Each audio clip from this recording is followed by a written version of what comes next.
সালমান শাহ যখন মারা যান তখন আমি ক্লাস 8-এ পড়ি। সেখান থেকে আজকে আমার বয়স 40 আপ। তা আমি আজ পর্যন্ত এই লড়াইয়ের সঙ্গে আছি এবং থাকবো। এইটার শেষ পর্যন্ত আমরা লড়াইটা চালিয়ে যাব ইনশাআল্লাহ। আমরা আশাবাদী যে সত্যের জয় হবে, সালমান শাহ হত্যার বিচার হবে ইনশাআল্লাহ। তো এটা কথা সত্যি যে প্রশাসনের প্রতি আমরা এখনও আস্থা রেখে যাচ্ছি।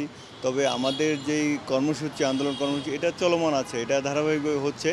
আপনারা নিশ্চয়ই ইতিমধ্যে দেখেছেন যে সমগ্র দেশব্যাপী বিভিন্ন জেলায় জেলায় মানববন্ধন হচ্ছে, এমনকি কিছু কিছু জেলায় একাধিকবার মানববন্ধন হচ্ছে।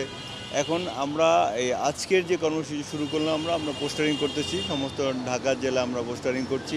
এর আগে চিটাগাংয়ে পোস্টারিং হয়েছে। এইটা আমাদের আন্দোলনের একটা ধাপ। এরপরে আমরা 7 তারিখ পর্যন্ত অপেক্ষা করব। 7 তারিখে একটা রায় আসার একটা আছে, ডেট আছে।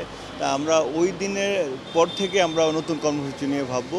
আপাতত আমরা এই পোস্টারিং করছি, সমস্ত জেলাগুলোতে মানববন্ধন চলমান আছে। পরবর্তীতে আমরা প্রেস কনফারেন্স বা অন্য আরও কিছু কর্মসূচি হাতে নিয়েছি, সেগুলি আমরা বাস্তবায়নের দিকে যাব।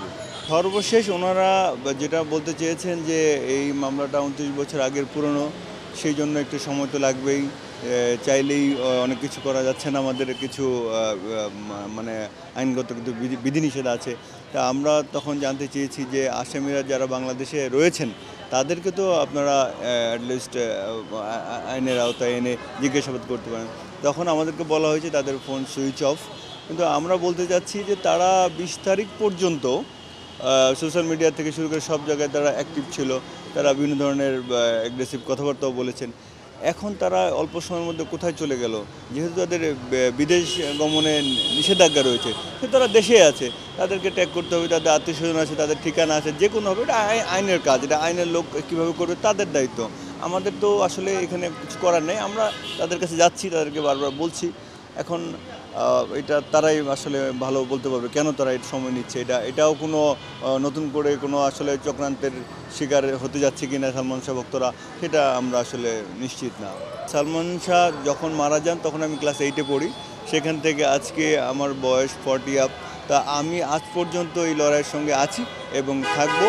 এইটার শেষ পর্যন্ত আমরা লড়াইটা চালিয়ে যাব ইনশাআল্লাহ। যে পর্যন্ত আমরা আমাদের প্রিয় নায়কের হত্যার বিচার, সুষ্ঠু বিচার না পাবো, সে পর্যন্ত আমরা আন্দোলন সংগ্রাম চালিয়ে যাব ইনশাআল্লাহ।